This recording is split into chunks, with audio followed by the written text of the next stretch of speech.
first step we're taking in the entire process is installing the new belly pan system from Rock Krawler that has the link mounts integrated into it and everything else that you need for the long arm conversions as far as the center section goes. This is going to be a good place to start because really you can install this and still move the Jeep around and nothing's going to change. Like, the stock short arms are not affected at all by what we're doing here, so we can get this in and still, if we need to roll the Jeep forward or back or even take it outside and turn it around, whatever, you can do that because this is its own system. So basically this is our old Barnes skid plate. It's been tried and true. I don't know if you can tell with the bad light, but it's been bashed around, taking some hits. It's done its job, so it's finally time to retire this. We'll be replacing it with those two frame rail sections that you saw in part one, both of which are going to go up, grab around the frame, and mount kind of like this, but inverted, if that makes sense. It grabs it from the inside like that, comes around. You'll bolt several more than just these three up through the frame. Have to drill through the frame, drill out the top, and put a nut on the top side. And by grabbing around the frame rail like that, it really reinforces it, adds some strength, and allows us to bolt high moment long arms to that, which means they've got a lot of torque in them, especially under tension and compression when flexing. So that's going to be our step one.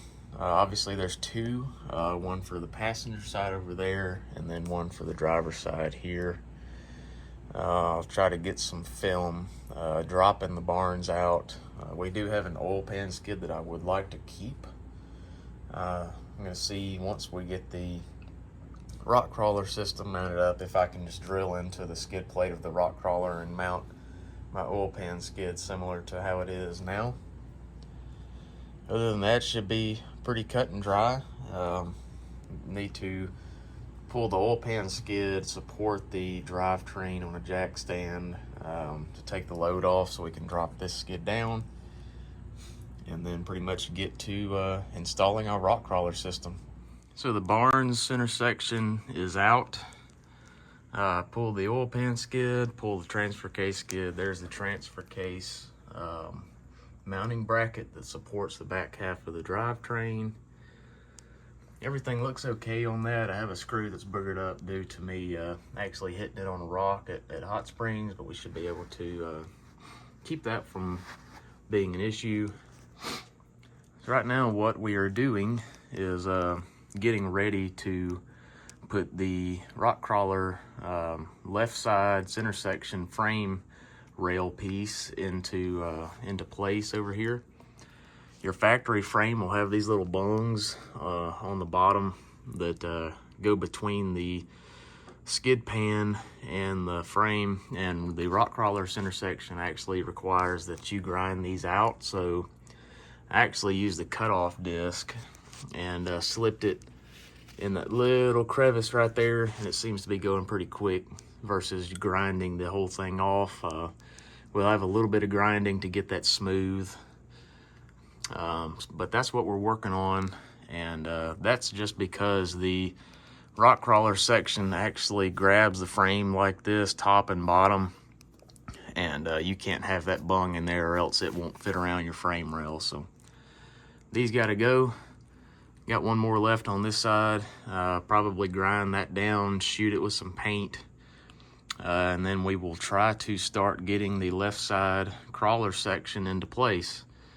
And there's going to be some drilling up through the frame and everything to get that bolted in. So I'll catch up with y'all once I get this last little piece off and have the Rock Krawler section hopefully close to in place here. So here's your left side driver's side frame rail, pretty much bolted in exactly where it's supposed to go. We've got 1, 2, 3, And then we have a fourth one back here. That's actually the only location that was a stock mount hole for the belly pan. This is just in there as a placeholder, kind of keeping me lined up as I drill these holes. Word for the wise, make sure you've got a long drill bit. This one's a 12-inch long bit, and it works perfectly because you have to punch not only through the bottom of the frame, up through the top of the frame, and then through the top of the Rock Krawler center section as well. So you need a nice long drill bit. There's your holes. Pretty much drill straight up vertically from the bottom, come out at the top. There's 1, 2, 3 is up there somewhere. There it is. And we'll have a fourth here, and it clamps this center section onto your frame. Like I said before, it's supposed to add a good bit of strength, so pretty cool so far. It's about all this little battery powered Milwaukee can take though. I'm pretty much going through 1 battery per hole. Some thick steel for a battery powered drill to get through, so I'm just going slow, trying not to burn my drill up. So yeah, we've got one more on this side, and then another day will be the passenger side. And once both of these are in place, your skid plate bolts in right there.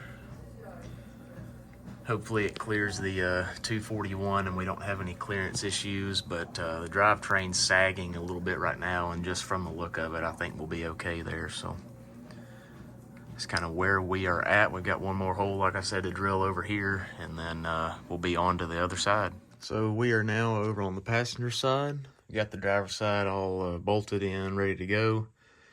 No issues over there. Don't mind this rat's nest. It's my rock lights. I had to disconnect from where I had them zip tied to the frame. We have a clearance issue over here. Really, the first, I'd say, issue we've hit so far, although it's not a huge deal. The Rock Krawler instructions say, just for orientation, we're looking towards the back of the Jeep. There's the transmission. There's where the transmission mount goes. The transmission mount has a stem that comes off of it that runs up and connects to your exhaust hanger right here that comes off right before the third catalytic converter. They say to just bend that, heat it up and bend that in, and it'll clear this. But this frame section has to come in another almost a whole inch, and it's already contacting the catalytic converter. And I can try to push this over with about all the strength that I have and still barely get enough clearance for this. And that's going to have that catalytic converter almost touching the fins on the transmission here. So after seeing that, and the fact that that muffler is likely going to be in the way of our upper triangulated links in the rear, so it'll have to come forward, is the setup I was planning to run. So pretty much the consensus is this third cat has to go. It's just kind of disappointing because I love the way the Jeep sounds right now. It's like got the perfect tone, just a little rumble, but it's not real raspy sounding. I'm hoping eliminating this doesn't make it sound like crap. If it does, I'll probably try to splice this back in further up here, but then again, your lower link is going to be coming right out through here, and a big old cat sitting right here. It may cause more issues. And then another option, if I don't like how it sounds, is to just buy an aftermarket little catalytic converter or something, throw it on right before the muffler. But that'll be final touches. Right now we need this out of the way so we can get our center section done. So I'm going to slice the exhaust right here before the hanger and make another cut. Since this muffler has a nice flange and everything, I'd like to keep this attached. There's not much room here to work with if I were to cut the muffler separate from this flange. So I'm probably going to cut it somewhere just right after the cat here, and then just bolt in a straight piece of pipe to make up the gap. Like I said, the muffler is going to have to come forward to make room for our triangulated links in the back. So a little bit of measuring is going to have to be done. I may bolt it in here with a piece of pipe temporarily. And then once our rear stretch is done, we will have to see how we're clearing with the muffler. And we may have to come pull our piece of pipe back out and actually make it a little shorter if the muffler needs to come up towards the front of the Jeep even further. But yeah, that's kind of where we're at right now. I knew the passenger side was going to be tight, but I was hoping that I could just bend that mount and this big thing would get out of the way for us, but I don't think that's going to work. I don't want too much pressure on this exhaust because spin around. I know it's probably disorienting looking at it on camera. That's headed towards the front of the Jeep now. And other than this hanger we were looking at a second ago, nothing holds this on other than the bolts holding the top of the mini cats to the header. And if you put too much bend and torque in this thing, I'm just afraid it would slowly over time loosen those bolts up as we bounce over rocks and stuff. So I don't want a lot of stress on this pipe. So even if we could get it to work pushed all the way towards the transmission, I don't like that. So we're going to eliminate the third cat, hope that it doesn't sound like a teenager's Honda Civic, and go from there. So got some exhaust work to do real quick. I bought a straight piece of 2.5 inch OD pipe. We'll see if we can't get that bolted in here, really just as a temporary solution. And then that'll at least allow us to come pull that piece of pipe back out and lengthen it or shorten it as necessary to get the muffler kind of where we want it once we get the 4-link in. So let's get this catalytic converter cut out, and I'll catch up with y'all back when we are working on the actual Rock Krawler section.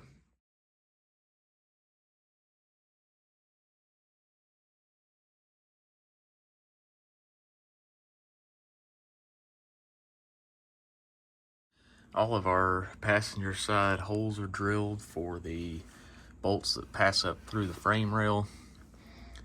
Just finished doing the back one back here. Went through 2 1/2-inch bits because you are not only drilling up through the bottom of the frame, you're drilling through the top of the frame, and then again through this top plate that wraps around with the Rock Krawler unit. So lots of drilling, really tiring. You got to put a lot of force on that drill, at least with a small drill like I've got. So glad to have that over with. Got the exhaust handled. This isn't an exhaust show, but that's kind of what we got. Just eliminated the third cat, put a straight piece of pipe in there, and made the stock hanger work. Cut our little hanger off of that. Most of that muffler should, as you can see, sit up in the belly pan, so hopefully it clears the upper link here once we triangulate, but it'll work for now. Gonna get this last bolt in here, and then we'll start trying to get the belly pan in. Raising the belly section up into place. Looking first off at clearances. Looks like our exhaust came out pretty good. As long as that little turn down clears the upper link, and if it doesn't, I think we can probably leave the muffler and the rest of it in place and just play with the way it dumps behind the skid. But yeah, there's your Rock Krawler belly section. I've still got the jack under here. They give you these little carriage bolts. So this slides up through the bottom, makes it nice and flush on the bottom, kind of like that. And then the lock washer and the nut go on the top side, but there's let's see, 1, 2, 3, 4, 5, 6 on either side, so 12 total. Coming together pretty nice. Pretty happy with the clearances so far. No huge issues. There you have one Rock Krawler long arm belly section in place. Such a clean look. I know it hangs down below the frame, but compared to other long arms like the Rusties and a few others, it seems to keep everything tucked nice and close up to the body. Brand new skid plate, won't look like that for long. Your lower goes here. There's our exhaust. Don't mind my nasty bubblegum welding right there, but There's a good shot of your belly section.